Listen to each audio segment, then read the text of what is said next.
mga kababayan, ang pambansang awit ng Pilipinas. Kayang pag-iliw, pero sa silanganan, alam ng puso, sa dibdib mo'y buhay. Lupang hinirang, kuya parang manitig, sa malulong, di ka masisig, sa dagat at bundok, sa simoy at sa langit pupulang, kay dinagang tula at awit sa paglayang minamahal, ang isa't lang panawan ay natunay na nagtitigil, ang bituin at araw na kailan ay matitigil.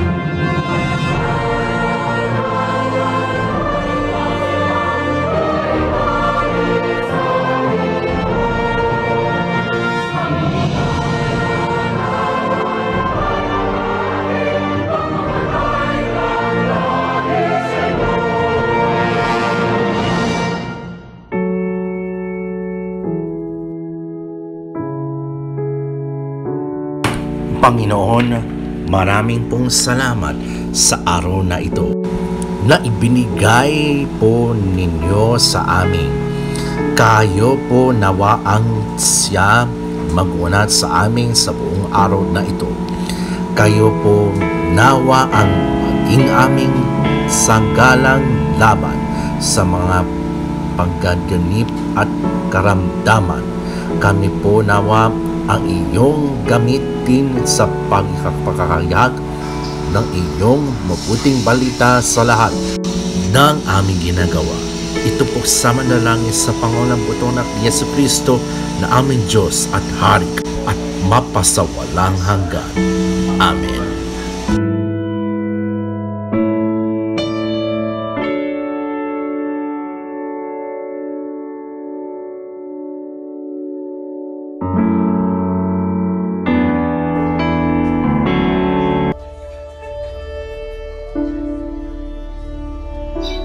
Magandang umaga sa inyong lahat. Nagsisimula ng sumahimpapawid ang DZME Top Radio 576 kHz.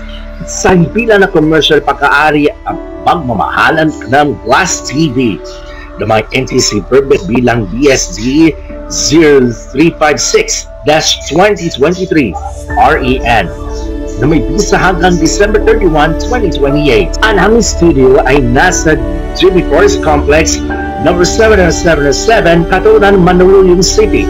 At ang 50 kilowatt transmitter ay matatagpuan sa Paliwas, Umbado, Bulacan, Republika ng Pilipinas. Ang aming technical division ay pinamumula ni Engineer Erwin Balimbang. Ang DZME studio ay nasa pamahalaan ni Engineer Santos Bautista at Engineer Arte Ramos sa tulong ni Ramon Aralon, Cesar Alfredo, Cesar Atienza, Benjamin Gila, Rhea Ganon, Michael Oliviana, Harold Cusar, Richard Mendoza, Henry Lopez at Robert Saavedra na pawalisensyado ng Professional Regulation Commission.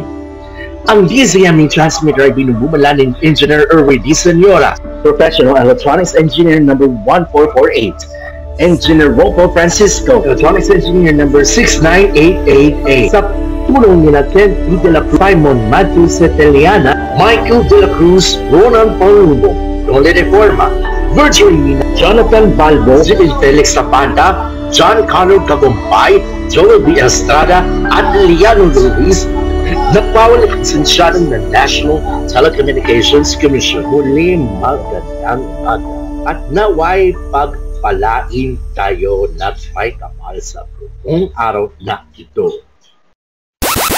Ang oras saan na po na kalipas alas 4 ng umaga. Magandang umaga, makakapay, Eva.